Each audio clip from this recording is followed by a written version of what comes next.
block, spilling all the tea while it's still too hot. Lakeysha Keysha, queen of the plot. Hit that bell, cause the tea don't stop.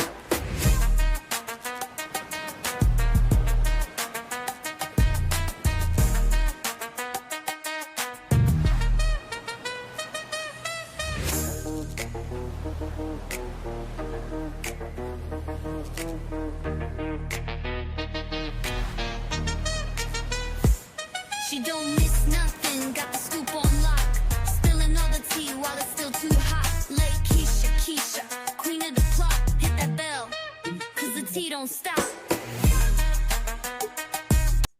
Hey guys, how's everybody doing? Come on in here, let's get this party started. Now, if you guys are new to my channel, make sure you guys are following, make sure you are liking the video. And also, if you guys are on Twitch, even if you're not on Twitch, download the Twitch app, follow me at Lakeysha Keysha on Twitch. I'm trying to get to 1,000 subs over there. Come on, y'all. Go ahead, follow me. And thank you to all of the ones who have already did. Now that's actually I got a little bit more than 19 followers, but go on over there. And also make sure you guys are following me on Snapchat, Instagram, Facebook, and TikTok. Now listen, y'all, we got to get into this, honey, because it looks like Simon is already fighting back, honey. I have the court order, which has been prepared and produced, but it looks like Simon is throwing in his little verbiage because, as he stated, he is going to fight this thing tooth and nail. And I was just saying, is Simon gonna pay the mortgage? And went and did research only to find that Simon is saying and doing exactly what he said he was going to do. Now, if you guys recall, Simon did an interview with Page Six. In that interview with Page Six, he was very upfront and felt like he had been winking bamboozled. Now let's kind of get into it, because in this interview, he went on to say that he was going to fight tooth and nail, and he was going to fight to the bitter end, which is the exact opposite of what I thought. I kind of thought that Simon was going to just be like, hey, I'm done with this, it's over, I'm going to move on. But now, after looking up some information, I realized that that is in fact what he is doing. And Porsha, you in trouble, girl. Do you regret marrying her? Absolutely. I said to her in one of my text messages to her, because she didn't respond, because I kept asking her, why did you file for divorce? And she wouldn't say anything. I tried to reach her mom. Her mom would not respond either. I later figured out this felt like a coup. When you... He said it felt like a coup. Now, this is courtesy of Page Six. So Simon basically said that, from what I'm gathering, is that he felt like he was used for money and resources. And, I don't know if he was or was not, but the fact of the matter is they did get married. He did sign a prenup. But let's kind of get into that prenup, because the information that I have here, if I can find it, honey, this thing on computer be doing its own thing. Maybe it's on my other screen, but the information from the final order, actually, give me a minute, y'all. Let me bring it up. My computer just be doing all kinds of stuff. So here it is. The information from the final order, basically what Simon, okay, here I got it. Let me share my screen. It's gonna be quick, y'all. I'm not gonna read all 9 pages, but we're gonna get into it, because Simon is throwing out some verbiage in there, and I am assuming the reason that he's doing that is simple. Is because of what he said. He's going to fight this and wants to file for an appeal. Okay, so here is the document here, as you guys can see it on my screen. Now, this is the final order, the final judgment. Now, what you guys notice in here is that Porsha's attorney makes some very interesting statements. And basically what Porsha's attorney is pretty much saying is, here Simon goes again with this BS. Porsha's attorney is simply saying that Simon is attempting again to stop this from moving forward. And let's kind of get into the verbiage. So this is, let's start at the top. This is, let's just read it. It says, wife's response in opposition to husband's objection to wife's proposed final judgment. Y'all reading this? Husband's objection. So he's objecting to this. He's saying, hey, nope.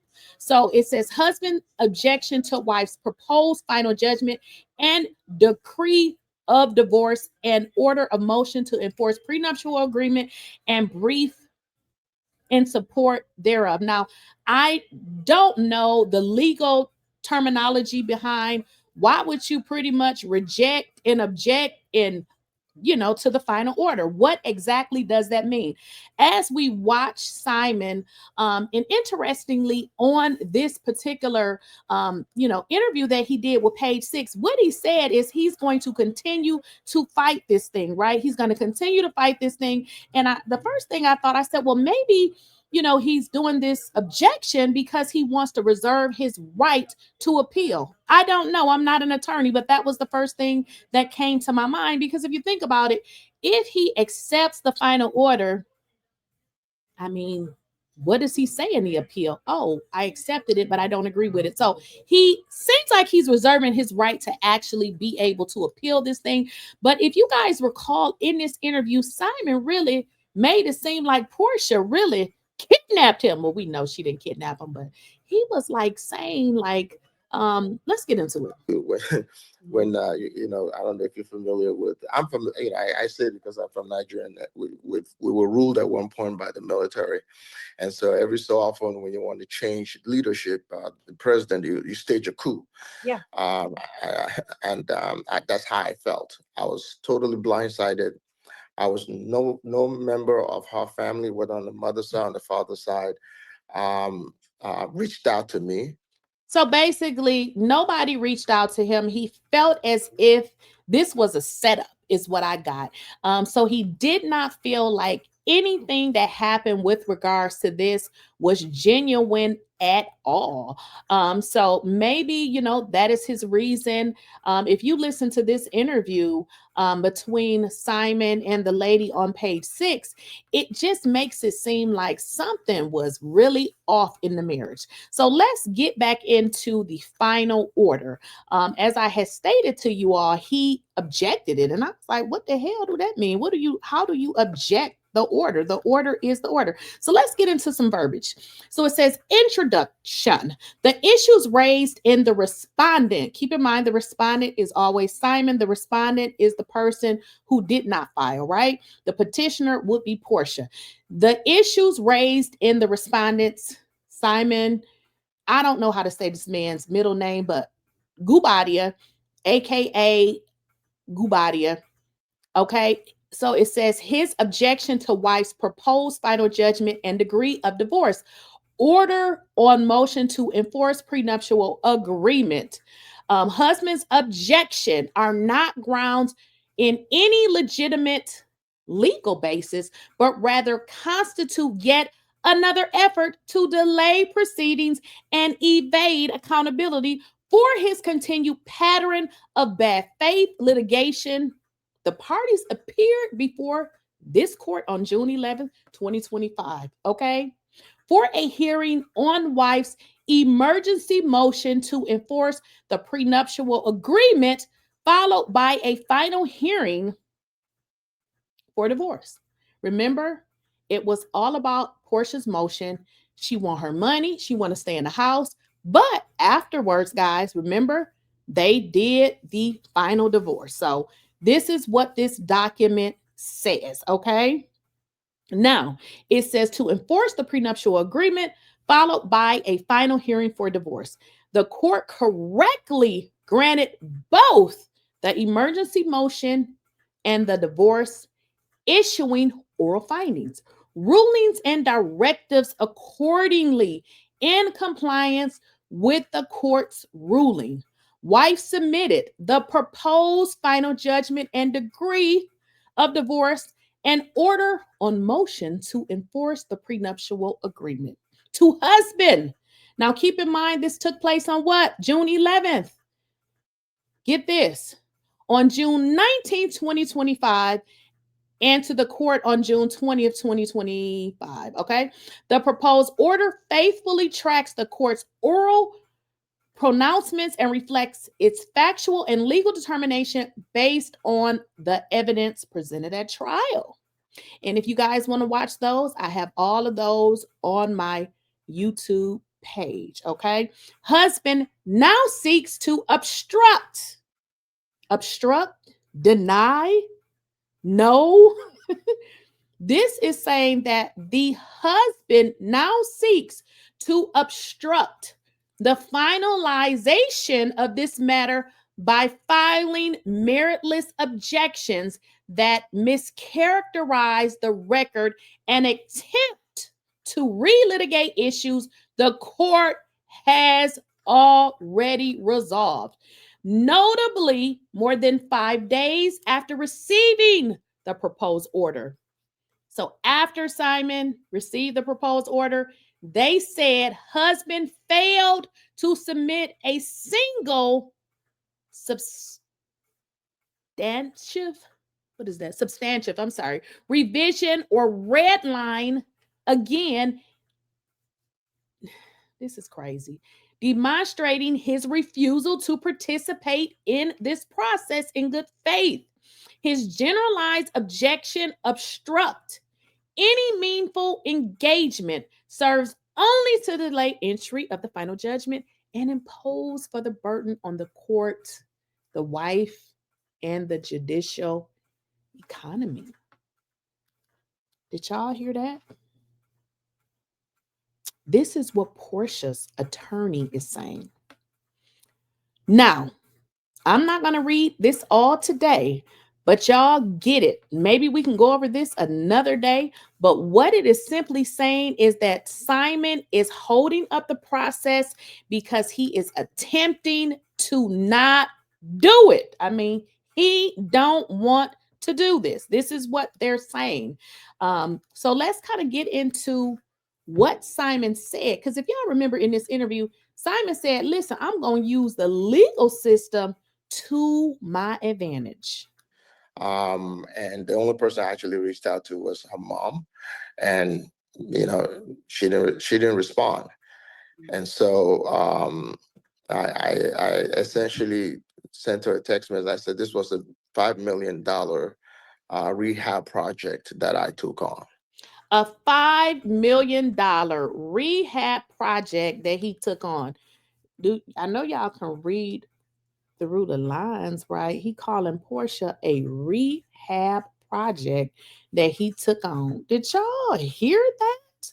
He said she is a rehab project that he took on. Hello? Did y'all hear that? Okay, let's finish. She never shared her concerns or issues with me before filing for divorce.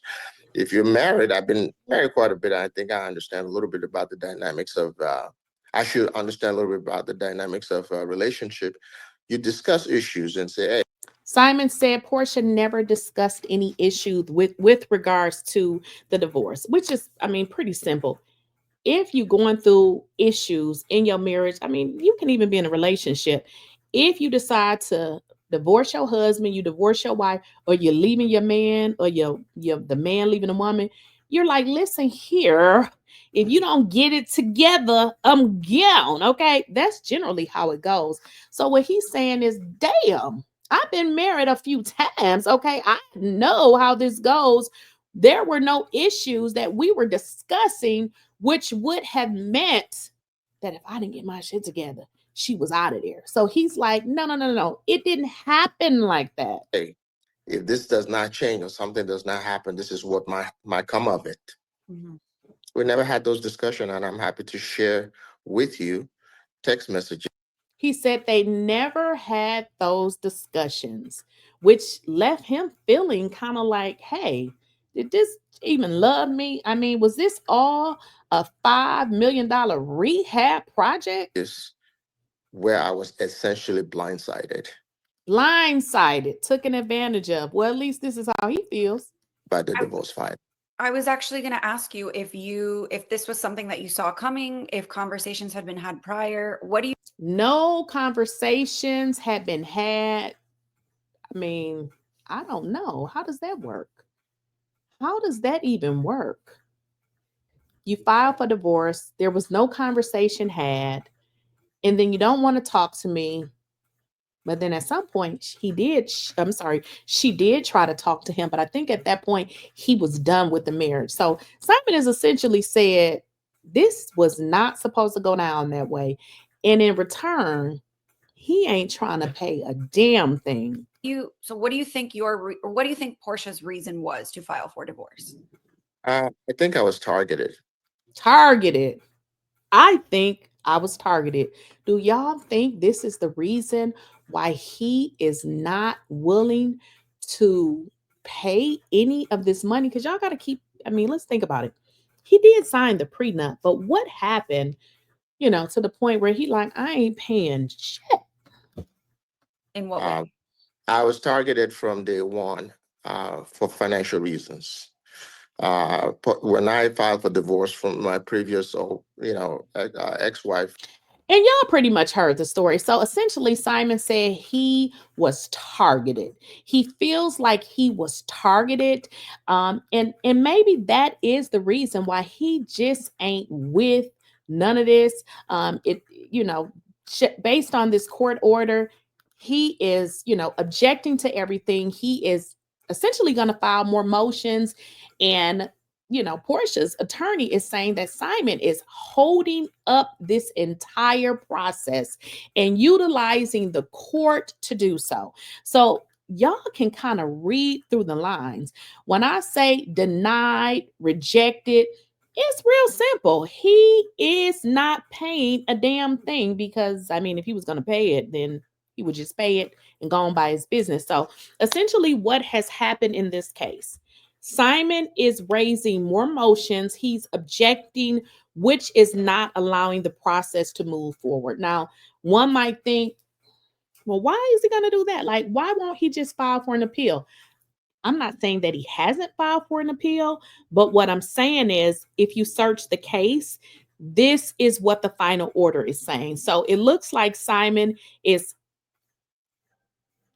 he ain't for the bush. I mean, that's just that he ain't paying. He don't want to pay. And as he stated in this interview, which I hope they get to the point that I'm trying to make. I mean, damn. Okay, let's jump back into it. But in this interview with Page 6, the man said that he was going to fight to the bitter end. And it looks like that's exactly what he's doing.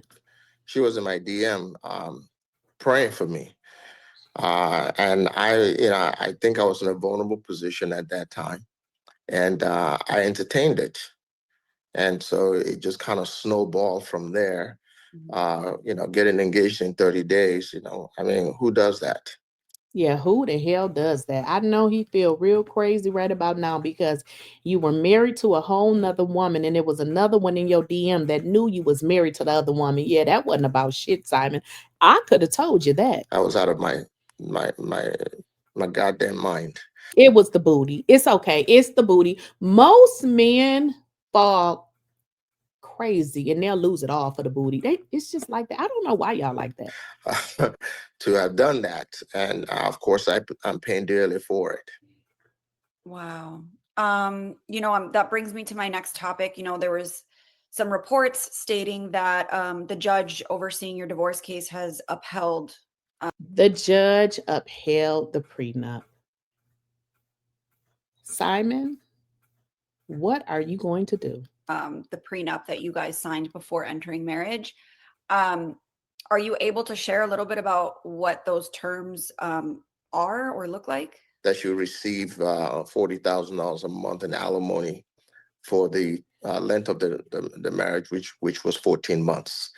Okay. She gets to stay in the house, all expenses paid, including the mortgage, through for 36 months, up to 36 months.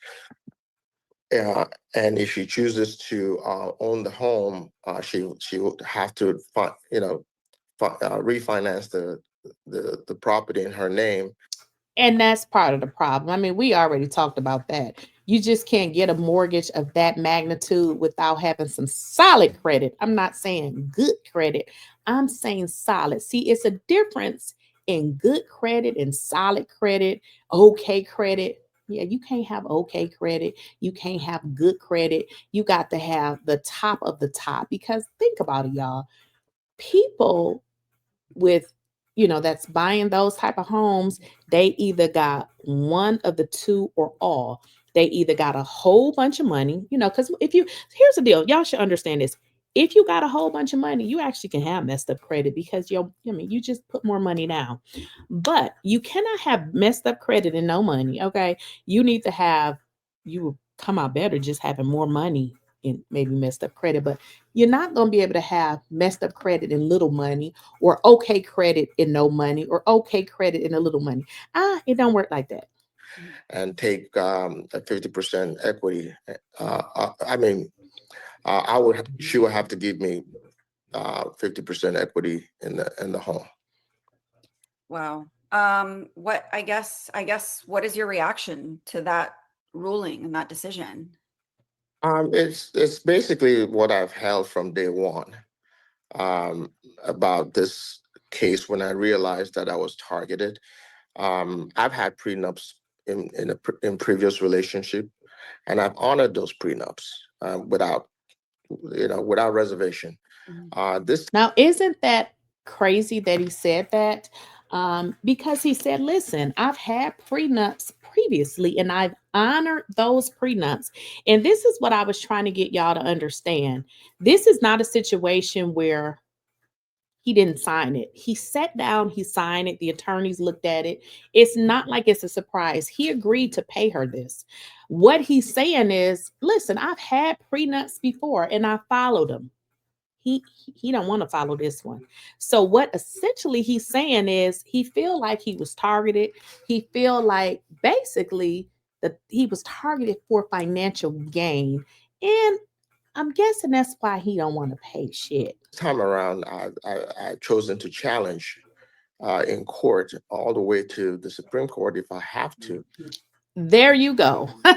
That's the part I was trying to get to. Y'all heard it. He said, I choose to challenge this in court all the way to the Supreme Court if I have to.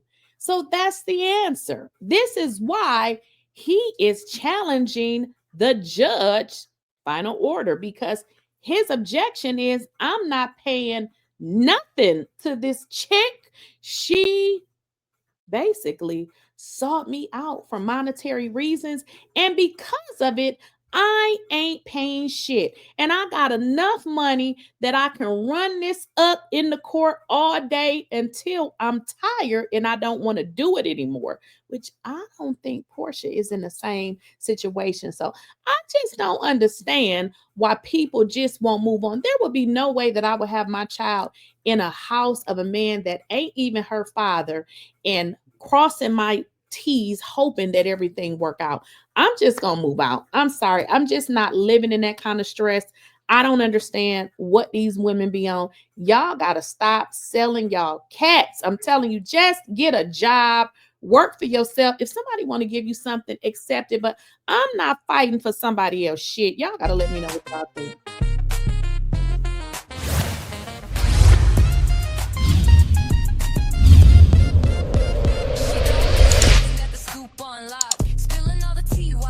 Too hot. Lakeysha Keysha, queen of the plot. Hit that bell, cause the tea don't